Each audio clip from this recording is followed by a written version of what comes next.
are doing 9-5 hyperbolas, and if you notice, they look like parabolas, but they're not.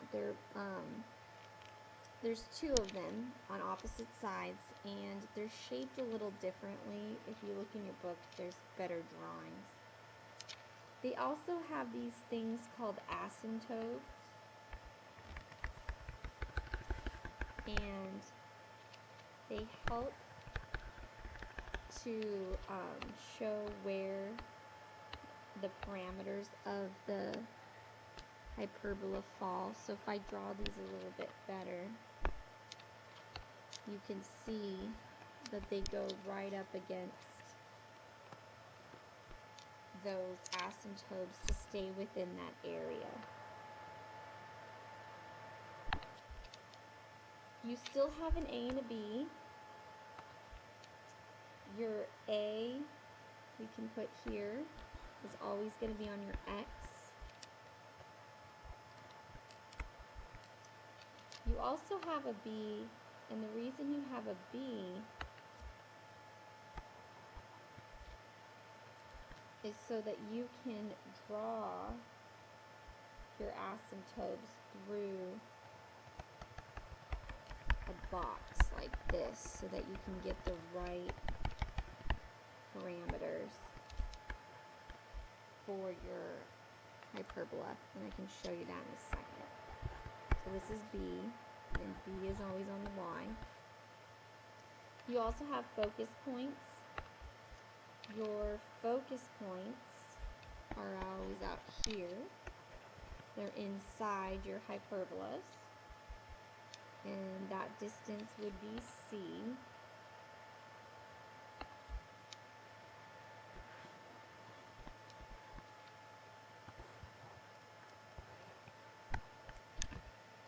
You have an equation.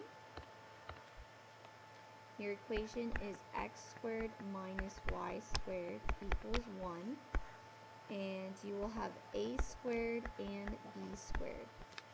It's very similar to the ellipse, except for, if you notice, it's a minus instead of a plus. The other difference is that C is always the biggest, not A. So you will use C squared equals A squared plus B squared. This is a different formula than your ellipse. I don't know why I did that.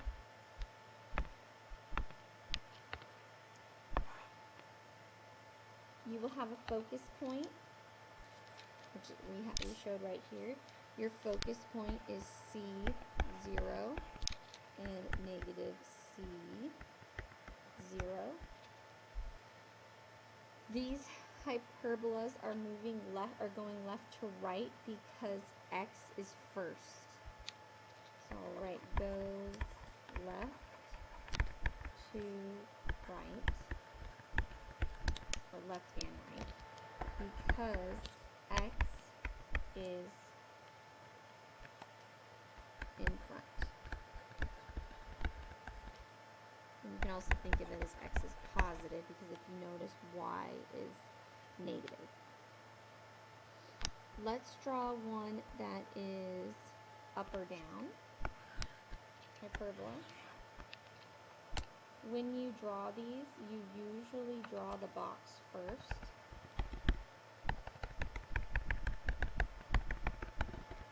And then you would draw your asymptotes through here. And it goes from one corner through the center, through the other corner.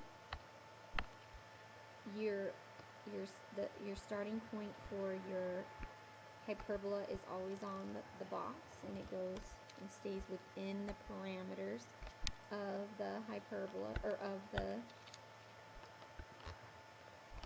asymptotes.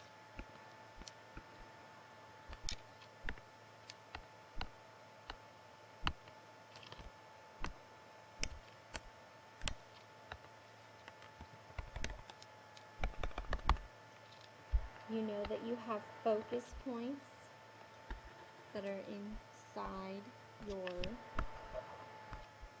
hyperbolas. A is going to be on the Y. So here's your A. Your B.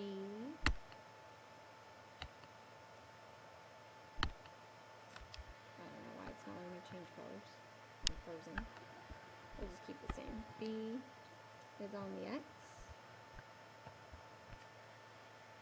And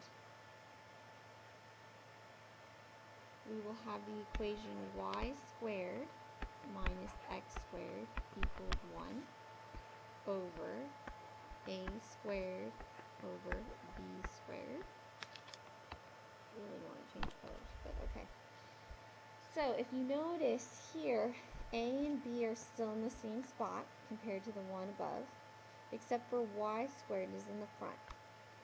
So c is the biggest, always. You still have c squared equals a squared plus b squared. You will have focus points that are 0, c, and 0, negative c. And you know that it is going to be an up or down parabola because y squared is in the front and it's positive. So it goes up and down because y is in front and it's positive. So let's go ahead and get into an example.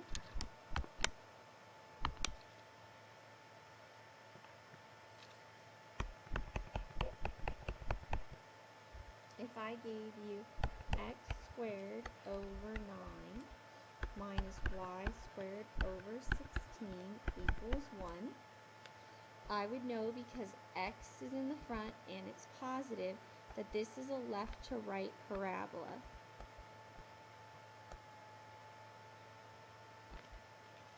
Or hyperbola.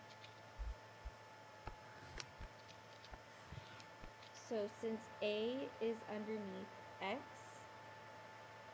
it's going to be on the x direction. So we have a squared equals 9 and b squared equals 16 because a is always first, b is always second with the hyperbola. It doesn't matter. A is going to be 3, b is going to be 4. So you're over 1, 2, 3, 1, 2, 3, up 1, 2, 3, 4, down 1, 2, 3, 4. Then you can go ahead and draw the little box here. You will then draw your asymptotes from one corner through the center to the other, from one corner through the center to the other. And like I said, you know it's a left to right hyperbola because x is in the front and it's positive. You would have to find your focus points, so you have to use your equation that I gave you above in order to do that. And you could have made it a squared plus b squared, it doesn't matter. C squared, we're not sure, but we know that our b is 16 and our a is 9. And you have 9 plus 16 is 25. If you want to know what just c is, you have c equals the square root of 25, which is 5. And I know that it has to be inside my hyperbola, so I'm going to count 1, 2, 3, 4, 5. 1, 2, 3, 4, 5. And we could label those as 5, 0, negative 5, 0. And I would have been able to graph this and find the focus points. Let's do another one. Let's say I gave you example number 2. Oops. Say I gave you the equation y squared equals 3x squared plus 12. I would need to make this look like graphing form. So I'm going to go ahead and subtract. I'm sorry, I'm having problems with my computer. There we go. minus 3x squared equals 12. So I just subtracted 3x to the other side.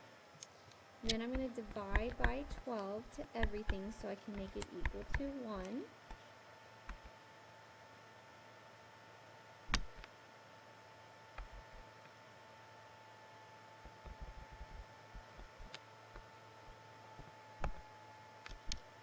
So I'll have y squared over 12 minus 3 goes into 12 4 times equals 1. Now this is my equation. And if I wanted to, I could now graph this because I have an equation. So I'm going to use this, my equation. I know since y is first that we are going to have an up or down parabola on the y-axis. So we can start to graph that. So I know that a squared is always first, so it's 12. B squared equals 4. We know we have to find what a is, so we have the square root of 12, which is going to be 2 radical 3. B is going to be 2. So since a was underneath the y, we're going to be 2 radical 3, which is about 3.5. So we're going to be 1, 2, 3, here's 4, so we'll be right here. And down 1, 2, 3, 4, so about right here. B is underneath the x, so you're over 1, 2, 1, 2. So we can draw the box so we can see the parameters for our hyperbola. We know it's up or down because y is first. And now we would just need to find our focus points. So I'm going to have c squared equals a squared plus b squared. We don't know what c squared is, but we know that we have 12 and 4. 4 plus 12 is 16, so c equals 4. So that means that you're up here at 4 for your focus point, and that would be 0, 4, and down here at 4, which would be 0, negative 4. So we're able to graph it and find our focus points. Last example, example number 3. Sometimes it'll ask you to find an equation of a hyperbola having the focus, or the foci, at 3, 0 and negative 3, 0. And it'll say it has a difference of focal radii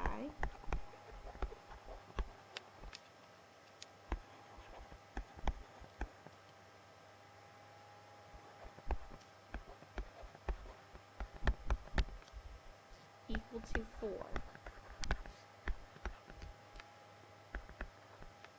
So, if you notice before on an ellipse it said the sum of focal radii, here it's the difference. Very similar process. I would go ahead and graph my focus points so that I have a visual. I know that my focus points are always where the hyperbolas lie. I'm not sure if they lie right here, but I'll just estimate so we know that it's a left to right hyperbola. And since it's a left to right hyperbola, you will you know that you have an x squared minus y squared equals 1 equation. Now your difference of focal radii is equal to 4. So again, it's just 2a equals 4. So that means that just a is 2. You divide by 2. And so that means that a squared is 4. 2 times 2 is 4. So I can write a 4 here because a always comes first. But I gotta know what my b squared is. So if I look, I know that c was 3. So c squared is 9. So I'll plug that into my equation. And you'll have 9 equals 4 plus b squared. Subtract 4. 9 minus 4 is 5. So your b squared equals 5. So we would go ahead right here, plug in my b squared. So instead of b squared, I'm going to plug in 5. And this is your equation. There's one more thing I need to talk about when I go back here. This is the last thing that we need to write down for our hyperbolas. And we'll do it in blue.